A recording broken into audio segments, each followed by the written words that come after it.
Welcome to Chart, where we chat about art. This week we'll be talking about this year's Turner Prize nominees. We're going to pick two, we're going to talk about them and hopefully have a nice time. We are Finn, Mara, Javier and Christy, and thank you for tuning in to listen to Chart Podcast. We are so stoked to have you here with us and that you take some time out of your day to hear us discuss any things that are happening in the art world. Without further ado, let's jump into the episode. Let's roll. I can sit back and relax. and enjoy the ride on Yeah. Javier Air. Javier. Oh, My new radio show. Javier. Javier. Javier. Yeah, exactly. It would be like one of those, like when they're like sitting in rows in front of each other and they have like chicken and cows and stuff like in the middle. It would be like that. So it's more like Yeah, a it's like farm fright. Well, yeah, because I would be also in touch with like, I don't know, like shepherds and people wanted to move animals from place to place. Are you sure it's not Javier's Ark? Welcome to Chart. Where we chat about art. This week we'll be talking about this year's Turner Prize nominees. We're going to pick two, we're going to talk about them and hopefully have a nice time. Let's go. What is the question of the week? Question of the week. I recently obtained 2 plants. Please give them a name. Oh, Can you is it- describe what they look like? what is their So- personality? I feel like the fluffy one, I don't really know their names, like the plant name. I feel like it's a he. Okay. And the leafy one, because it's like a bit thick, I feel like it's a she. that's a bit binary, Christy. Well, yeah, I just feel like the leafy, like the floofy one, he's a bit masculine. And I feel like the thick one is a bit like feminine. When we did this for Javier's, he gave us loads of criteria, like it can't be Yeah. a human name, it has to be a bit weird and funny, maybe like random object name. Do you have any? Absolutely no.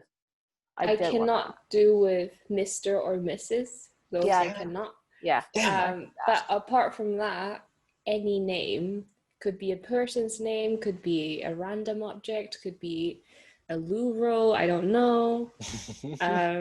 It could be a socket, I don't know. I'm Anything. gonna get out my baby name list. Yeah, let's do it. Okay. Look at this light. Wow. Okay. What is that? It's just a light that will change color. Oh, I think I would go for Francis, the male plant. Fluffy man, yeah. Fluffy man. Okay. Fluffy man Francis. And I would go for Mildred. Wow, very traditional names. Okay. Because they both come, those names are both from Ratchet, which I'm watching right now, and it's pretty good. Yeah. Do I you think work for Mildred is Ratchet? I wish we could get sponsored by Netflix or Sarah Paulson or any of those actors, but that's not in the cards right now. Paulson, just her. Yeah, just her. I have added a girl name recently, Alula, to my list. is your future husband gonna be from Hawaii, perhaps? I just like, and then for a boy, because I think that's like loads of L's in it, Yeah. Lyle. Lyle. Alula and Lyle. Mara, I'm telling you this because I'm a friend. Those are the 2 worst names ever. Yes. I really But you hope say that when you every have name. kids, You you say don't that- name them that. They had good Every- names before. No, but Yeah. you made fun of my other names last time. No, I like was making Rude. fun of them because you wanted to call a hamster them, and it wasn't fitting. But they were fine for human beings. But Alula, That sounds not like a okay. pet's name. I feel like Lyle is actually quite cool. Lyle. Thank you. Then Rue, Quite you funny. could do Rue and Lyle. to be honest, I have no idea. I can think of 2 funny names because I have a lot of for 2 guys. But if Yeah. it's one of them is girl, The thick one is now non-binary. Give me the Okay. guy's name. Have you asked them that? They do said they- yes. do they give Are they consent? okay? Are they okay with Yeah, that? they give consent. The options now are limitless. You can go for something scatological like testicle and gonad because one is hanging lower than the other. Oh, Or Or you can do a bunch that I'm not gonna say out loud now because we're like recording. Yeah. Well, yeah, because if I say them, you're gonna be like, oh my god, we cannot. I don't know. Plants are not that funny to name because they don't have like. If I don't see them, they don't transmit me any They feelings. don't do stuff. They I just don't- grow. I don't know. Isaac in my room, now that I've attached a personality and a name to him, basically yesterday night or yesterday morning when I woke up, Isaac was right next to me, like here, like by my bed. And usually he's at the end of my bed. So they can't And move. so I said to my parents, like, why did you move Isaac during the night? And they said, we didn't move him. And then my sister said she could hear me sleep talking the whole night and going like, what? No. What So does that mean? you saw a ghost and it erased your memory. No, I think I just slept, walked, maybe, and slept, talked, and I moved Isaac to right next to me. That's so scary.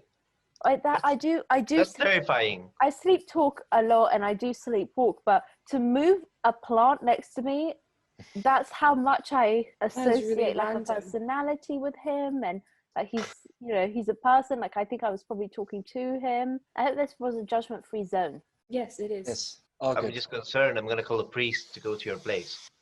We once had an episode about your relationship with your plant. Maybe it was the time when he was dying, and I took him to the garden center, and I showed them Isaac, and I was like, "Is he okay?" And they were like, "He just needs more water. You didn't have to bring him all the way here." And I was like, You took your plant to the doctor. I didn't. I really like him. Like I didn't want to. And he like I. Oh my god, he's not breathing. I just like, need more water. I did. What did he do? Please, Like, sir, what I'm do you nothing think without Wiki him. how? Like, what did you think would happen? That a house would suddenly jump out of behind the counter and take him to the surgery room I where don't know. I don't know what happens. I don't know. Like put some water on him, like with All one of my those like other bags plants hanging. have died because when I'm dreaming, I'm thinking about him and I'm speaking to him and I'm moving him. So I love him. Yeah. I was lonely during lockdown. No, I can see that. I can tell. Oh, wow. Right now, I think I'm quite excited about Lyle and Mildred. Okay. Please help us prevent that. Please give us more names. Yeah. Mildred is nice. The Mildred part is good. Yeah, I approve Yeah. of Mildred. I feel like What? it has Mildred vibes. I feel like it could be a 1940s secretary. Oh, they're German. oh yeah, they're grown on German Hans. soil. Frau Just Frau Mildred. Frau Mildred, please make that happen. Please DM us. Yes. Let us know.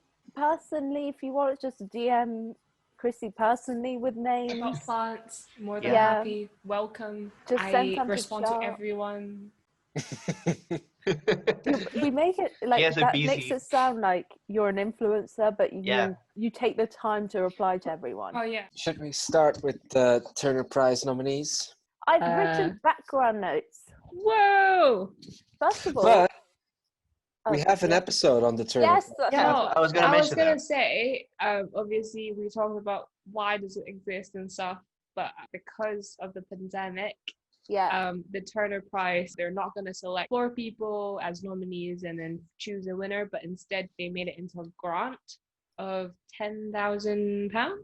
It's 10,000. 100,000, but then divided between 10 people. Yeah. Yeah, so there's 10 artists Yeah. who received the funds, and we're planning to talk about 2 of them. Yeah, we have a cracking open a cold one where we discuss the history of Turner Prize and like what we truly think about it, and then each of us mention our favorite ever Turner Prize nominee. Yeah.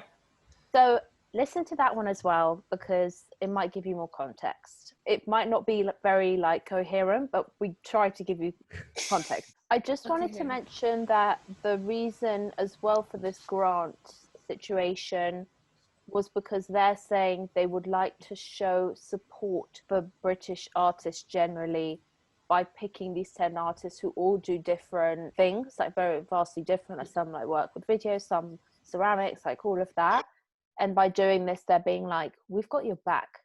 last year, the 4 nominees had said to the judges, hey, just wondering if we could get the prize money as a collective rather than like one person. Individual, yeah. Yeah. So they were all pronounced winners, essentially. Yeah. So it feels yes, last year. This isn't like a crazy idea, what's happened this year. It does feel a bit more like maybe this could potentially happen in future. I don't know. Because I think within the artist community right now, I feel like people are more interested in supporting each other. There are so many artists out there who have amazing ideas but just doesn't have the financial means to make their works. So I feel like this is like a general, like a move in a different yes, exactly. Yeah.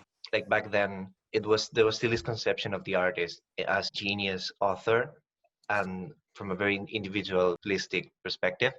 And now we're entering a more communitary and collective perspective on these things. You could also argue that when I was looking at the list of these nominees, I wasn't looking at artists that were as well known and established as the people we spoke of in the last episode.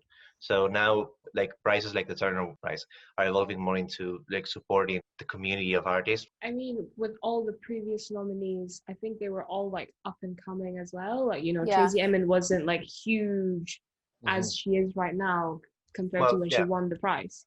I do agree that there is more of a movement generally in society for things to be a bit more like have each other's back a bit more. Fuck capitalism. Let's go into socialist. I mean, awards and prizes like this ones are always like one of the tools you use to make stardom. How many actors and actresses received an award conveniently when they're kind of like becoming big? And with Turner Prize, when you could tell that one artist was going places, you would give them a little push. Okay. So let's start. So I chose Imran Peretta with his film The Destructors because 4 of us have seen it in real life back in like February or something at the Chisenhale Hill Gallery. So The Destructors is a film that he made in 2019 about the experience of young men of Bangladeshi heritage, as Imran Peretta is himself, and how they have to navigate their life in London.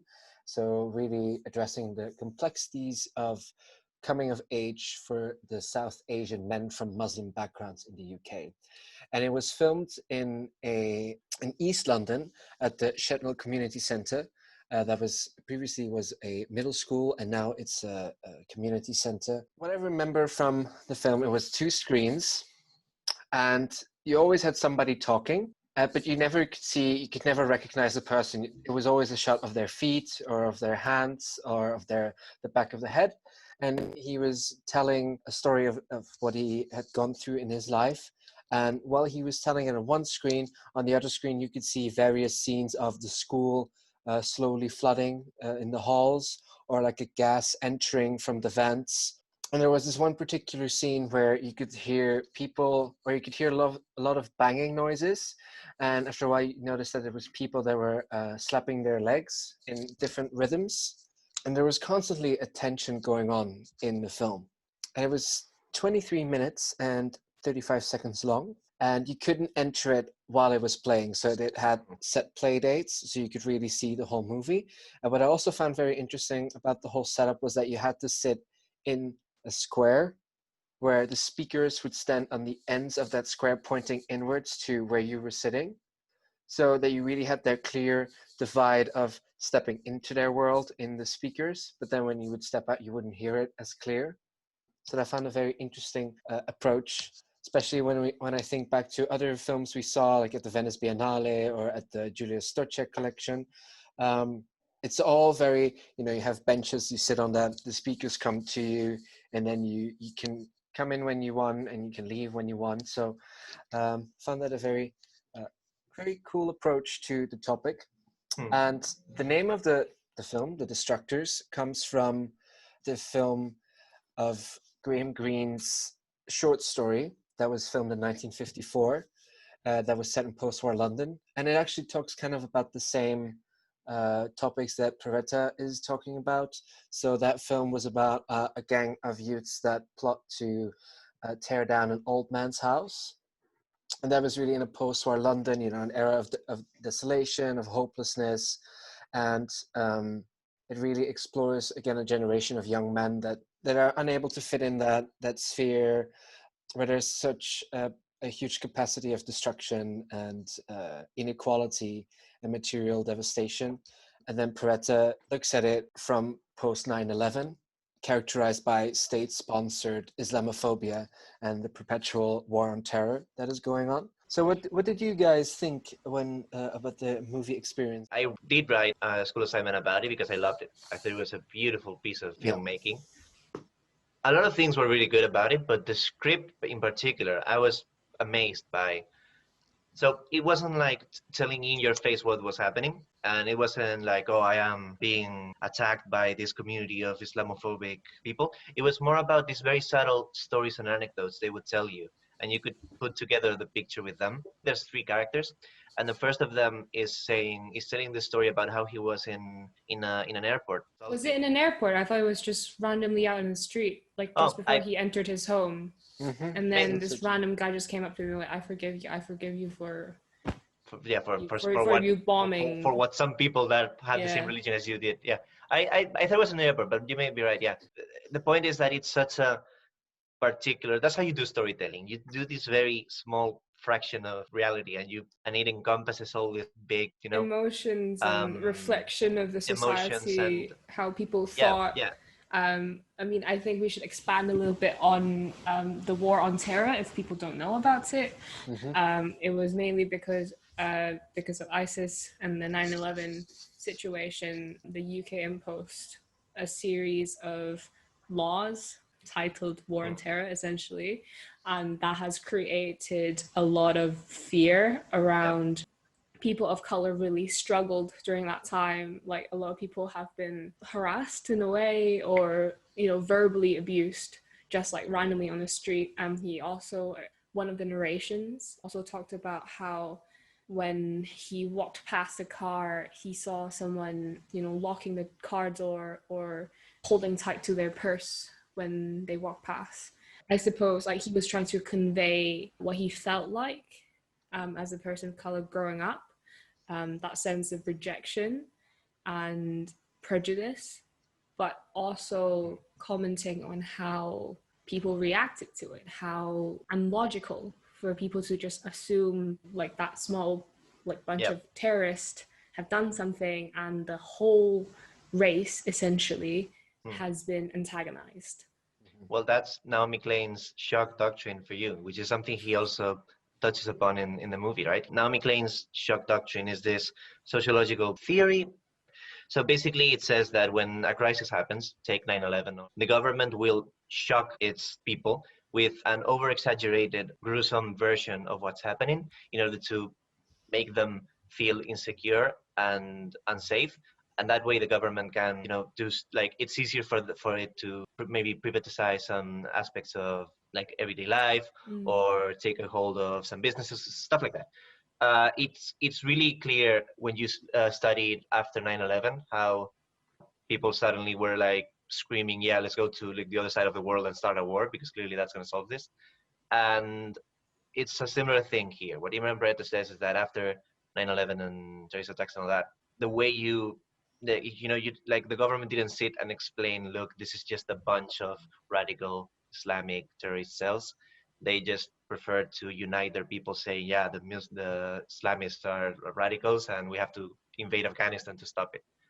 So that affects the entire Islamic community, as this movie shows. These people to be fair, there was a huge protest about the UK backing the war after that. Oh yeah. No, I don't mean. But then obviously they've still done it without ignoring public opinion. So how you know that this Mclean shock thing worked is that for years and years and years, people thought that the reason why the UK and the USA had invaded Iraq was because there were mass destruction weapons there. And then it turned out that Tony Blair said, no, actually we made that up. And still after that, people are still like, no, like there was a menace there. We had to get rid of it. Yeah. So that's how you justify this sort of thing. Yeah, sucks. I remember how they were seating in the classrooms in each part. Yeah, they were sat really strange. The first one, it was just like shot up at the legs within like chairs and and there's a screen panning through the chairs. I mean, I don't think it really matters of how they're sat. I think it's just a I matter think of it does framing. matter, because one of the reasons why I was saying this is such a beautiful way of storytelling is that Imran Peretta uses very well the external elements and the characters. So, like, for example, you have a lot of shots of this guy's feet, and he's just, he's not wearing shoes. And at the same time, he's showing you this corridor that is flooding. So the connection you instantly make is when the water gets to him, he's going to get his feet wet, stuff like that. Or, well, to me, it worked. That's how I was feeling it. Yeah. And that's why I was feeling more and more anxious the more the movie advanced. And then there was another who was sitting next to the window, which is supposed to represent like clean air and fresh air. You had this shot of smoke coming into the corridor. Then there was the third one. I remember the posture he was sitting on. I don't remember where he was. Sitting on the floor, I think. Right. And I think while he was sitting there, you could see like the water overflowing the staircase, and it was like kind of like descending. So, how they were seated per se wasn't relevant, but like how they were, like the places where they were sitting at had some sort of connection with something that was happening in the school, but it was all meant to it's to kind of describe suffocation, isn't it? Yeah, it's like this asphyxiating sensation that even though they know all these things they're talking about are prejudice and they're not fair and it's unjust, they can't do anything about it. They have to suck it up. Or like they are trying to do something about it, but then it takes more people to change the situation. Because I remember the last bit, it was talking about his mother being very ill, and him sucking out the life out of his mother, something like that. Yeah, because he was feeling like stronger as he grew up. While she was feeling while she was getting more weak. Brave as she grew old. Yeah, it was like that kind of comparison that really struck me. Right. And also about how the NHS staff, or like the NHS, was really dismissive of his mother's illness, and how the state spends so much money to eradicate the thread, but at the same time spend so little money in preserving someone's lives. That was like really powerful. That's why he chose not to allow people to walk into the room before it was over, and you had to look at the whole thing. It really builds up into this really claustrophobic sensation, and you need to go through the whole thing in order to actually get into the head of these characters and actually realize how suffocating their reality is. I think it was really good. So interesting though, because so many times you're going into walking halfway through, and it's sometimes a very, very long, like 45 minutes or like an hour, and you're there like, oh wait, I need to try and piece together what is going on. And sometimes it really, like, it doesn't actually matter to like the meaning, because you do get it, but when it's like a progression and a story, it's not as impactful seeing it from halfway through to the end, and then watching it from the end until halfway through again. Remember that weird movie we watched in the Arsenale, where the Diary of Dreams or something like that? No, Dream Journal. Dream Journal, sorry. Yeah, by John Raftman. Yeah, that one. You could. There was a sort of a story, but you could be walking at any point, and you would be. It would not. It would not have mattered when you walked in. It was insane, and you it's just like, what the fuck? Yeah. Okay. Should we move to the second work? Yes, that's me. Go, Maura. Sorry, before we move on, had this been a normal standard Turner Prize, I would have wanted Imran Peretta to win it. Oh yeah, 100%. Yeah, definitely. Yeah, I think it's also because I haven't really seen other artists' work. Yeah, that's rude. I haven't even. I'm very biased. Well, sorry, I'm sorry to the other artists, but I did look through a bunch of them, and to be honest, I think Destructors was my favorite. Yeah. Let me try and convince you. Okay. I chose Ari Ashry's Revisiting Genesis, made in 2016. It's a 12-part web-based video series. Some things are a little confusing here. I'm not going to explain what happens throughout every single episode because it's long, but I picked the main bit that is quite funky and a bit weird. So these videos are between 6 and 12 minutes each. In her work, she uses feminist theory, post-colonial studies, queer theories to explore the relationship between life and art. And in this particular work, she is very focused on like this idea of death.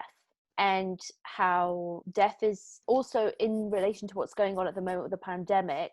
Although it was not made in this context, I think it feels more relevant because we might be thinking about death in a different way at the moment. In these videos, she's questioning like the meaning of existence.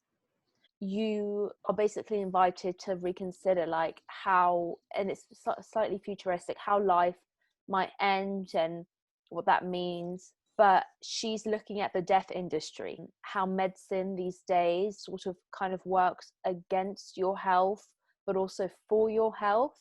So it's trying to do two things at the same time. And she does this in this video where you follow two nurses, both called Jackie. And that's meant to be like a play on the American TV show Nurse Jackie. You're following these two nurses and they go through what they call digital legacies, biographical slideshows. So what they're doing is they're looking at people's life in preparation for their death. They're going through pictures, they're going through like their life story. You get a synopsis of that person's life, and it gets activated by going through like a website, like a database of all these people who have died. Or you go to their gravestone and you scan it, and then you get this slideshow. So it's almost like they're playing God, like who's going to live, who's going to die kind of thing. There's a group of friends who are trying to retreat dying artist named Genesis. And you never really see Genesis in the series. You see at one point like a mannequin like wrapped in a blanket, and that's meant to be Genesis. This particular episode centered around him. And they are calling the nurses, but with poor reception. So they're trying to call them, they're like, we need medical assistance, we need you to bring Genesis back to life. Ashri is like making fun of like the bureaucracy of it all, that it's all sort of having to go through loads of different things to try and ultimately get treatment, that it's not just straightforward, hey, I need this, and you see that doctor. It's like kind of like in this country, if you were wanting to see a specialist, you go to your GP. You say to the GP, I really feel like I should see this doctor, or they recommend. And then they're like, okay, we'll put you on a waiting list. You wait 9 months. You finally go see the specialist. The specialist's like, I'm not the right one. And then it's just like, you know, it goes on forever and ever and ever. It's very long. It's just making fun of that. And Genesis in this context is not meant to be a real person. And I think by not picking an actual person, because the series does look at actual people and what medical issue they're going through, by picking or by creating someone who is not real, it better represents the like a wider audience, or like a wider like group of people. Also, how the system like looks at patients, you know? Like, it's not like people, they're just like something to toss around specialists. Yeah. And I think it's just more like, oh, like I feel like Genesis when you're looking at the video, like the, you know, dead mannequin in the blanket. You're like, that could be me. So it's sort of a more critical way of exploring the system, and how I think it's not just about this particular medical system. It is about just capitalism in general. And I think it's also interesting that she called Genesis, and you know, all the implications that has in itself. Yeah, it's quite a complicated thing. Like, I don't even know if I fully understood it, to be honest with you, but I found it critique on something that maybe I haven't thought about in terms of the more medical side of it and the bureaucracy of that, especially because we have a few struggles with the NHS in this country, and like its funding. A few. Quite significant. There's a few issues. Hiccups, but that is also a conversation that is always being had. Like, how could we make it better, and how to, you know, let's cut funding, but let's make it work harder. And you know, I actually, very unrelated, but I saw a TikTok the other day, and it was like what the government think nurses do. And it was like a nurse who was with a patient who, you know, that little thing, they're like all plugged into various things, and the screen is like beeping at a regular rate. And then as she's showing the patient a TikTok dance, she's like, and then you do this, and then you turn around, and then you whatever. And the patient's like, thing goes off and they're dying, but she's like, oh my god, are you listening? That's what the government think nurses do. Yeah. We will not endorse. Chinese spyware. Yeah. Spy me all you want. There is nothing going on in my life that is worth spying on. That is Isaac. precisely what Snowden says in his book, that people are not concerned about espionage because they're like, oh, I have nothing to hide. Wrong.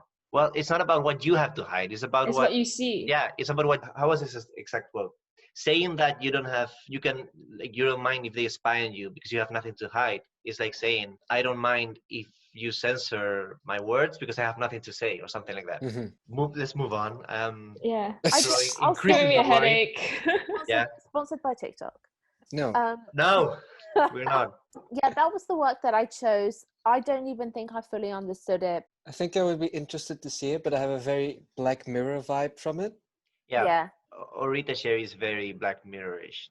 I don't know if they're even like a movement or something, but for some reason, a lot of artists in the late 90s, early 2000s started doing a lot of sci-fi related artwork and get really influenced by stuff like dystopia and stuff like that.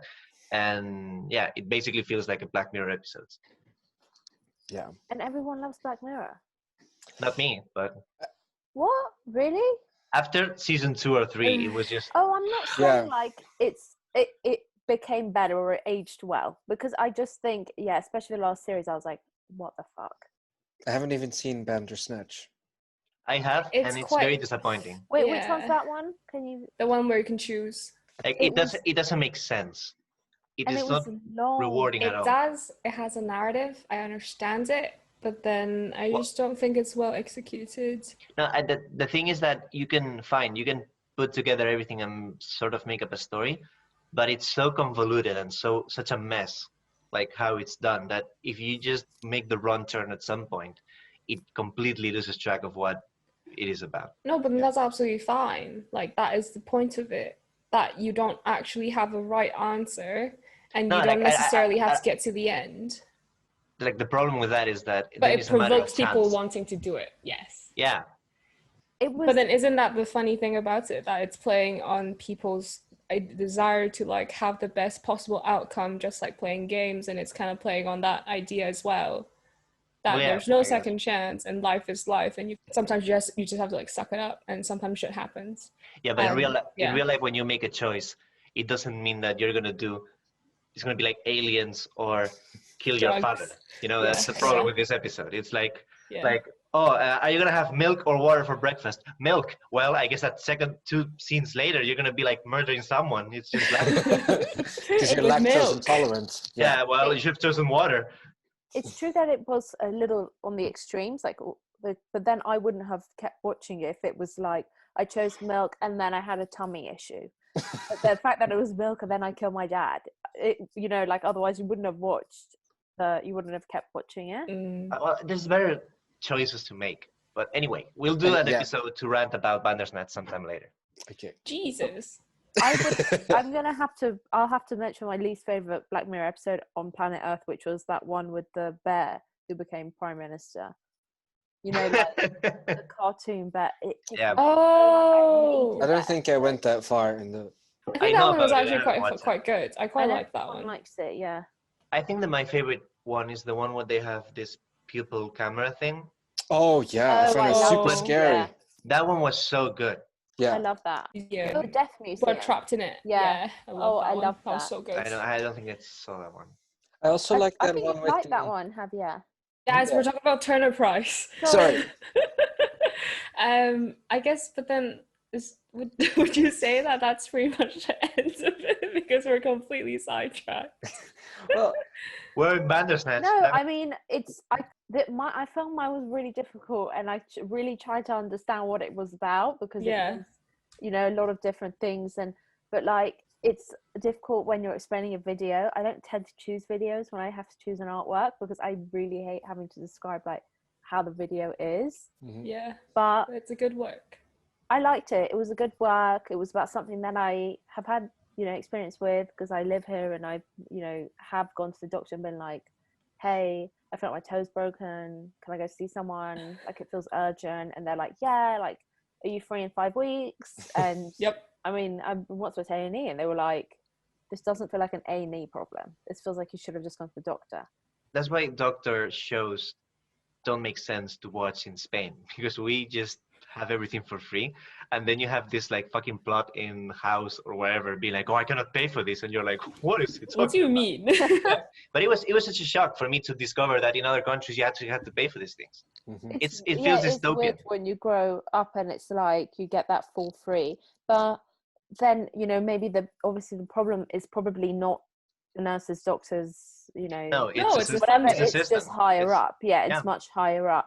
So this I found weird because it's like these two nurses who are deciding like the best treatment, but also like looking at people's lives and sort of seeing if they're worthy or not. And I think people sometimes feel that when you go to the doctor and you're like, oh, I'm not being like prioritized.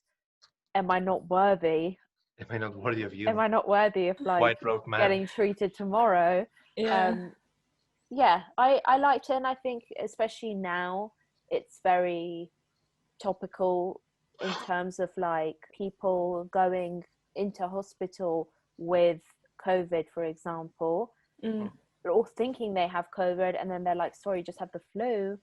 And But then they shouldn't be going to the Yeah. hospital in the first place Yeah. if they think I that they know, have but COVID. I promise, like when I was in Romania, they were like, everyone who gets it goes to the hospital, and it's a work that is 4 years old now. So it's something that's been ongoing, and just now that we need it most when we're in a crisis, it's even more relevant. Yeah. So yeah, I like this work. It was good. Okay. Did I convince you? Or because I feel like you guys still liked Fins more. No. Yeah, I'm I sorry. like I still like Beretta. more. My Yeah. boy Imran is better, but Okay, but I like Rita Sherry's other work. I just Yeah, don't but like I do think it's a great work. I think it's very topical again, just like Imran Predators. And I'm sure like if we see the work in real life, it would be relatively impactful. I don't know why I said relatively, but If you're Because you're- snobbish. because you're still like Fins is Yeah. better. It'll be relatively impactful. it'd be nice to see everyone's work though, to be fair. Will they do a show maybe like at the second part of 21, or do you Je think ne we'll sais just pas.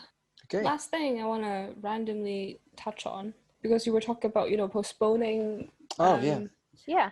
exhibitions, and I was just like, how fucking much of a bullshit is postponing Philip Guston's retrospective show because there were hooded figures, and they're like, oh, it's inappropriate because people might misinterpret it with like KKK connotations.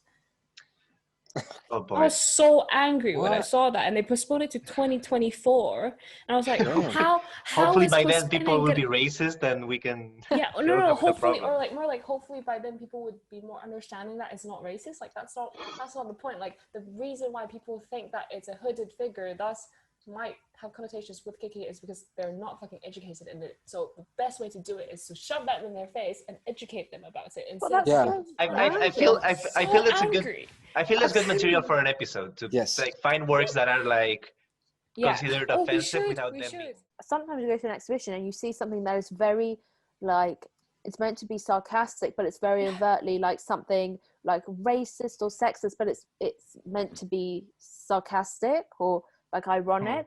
Yeah. People don't go there and go like, this is this is what Yeah. the artist must have thought. Mhm. Yeah, but then the thing is, it's not even molded against the KKK hooded figures. Because, like, Philip Guston has made so many works about anti-Semitism and racism and all that. So, Yeah. obviously, he's not.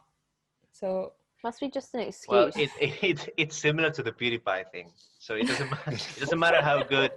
It doesn't matter how anti-racist your entire life is. The second you do something slightly racist and You're it's like, filtered through the wrong narrative, yes. you're done. It's like Jenna Marbles when she first started with the blackface thing, and then now she's like completely stopping YouTube. Oh right, yes. Yeah. Sad. And Okay. Shane Dawson as well. But anyway, Oh yeah. Okay. so let us know which of the two you like best. If you hated us, If you please tell us hated it, but then still individually. got to the end, thank you so much. Yeah, Let us right. know. Yes. Leave a review on Apple Podcast. Helps us a lot. Follow, subscribe, like everything. Check us out on YouTube if you want to see our faces. We are at Chart Podcast on Instagram. If Yeah. you could leave a comment under the last post, something nice about me in particular, I'll reply to that.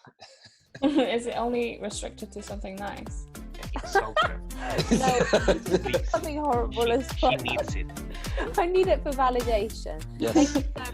Bye. We love you. Hope you enjoyed listening to this episode as much as we enjoyed making it. If you especially loved our episode, we would love it if you gave it a 5-star rating and a review, and even consider taking a screenshot of this episode and posting it on your Instagram stories. That way we know that you loved it and other people can find our podcast as well.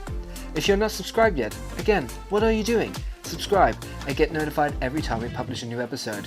Follow us on Instagram, Twitter, Facebook at Chart Podcast, and if you want to see our faces while we talk, find us on YouTube at Chart Podcast as well.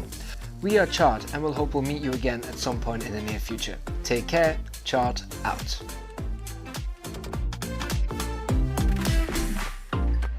Love you. See you. Love See you later. Bye.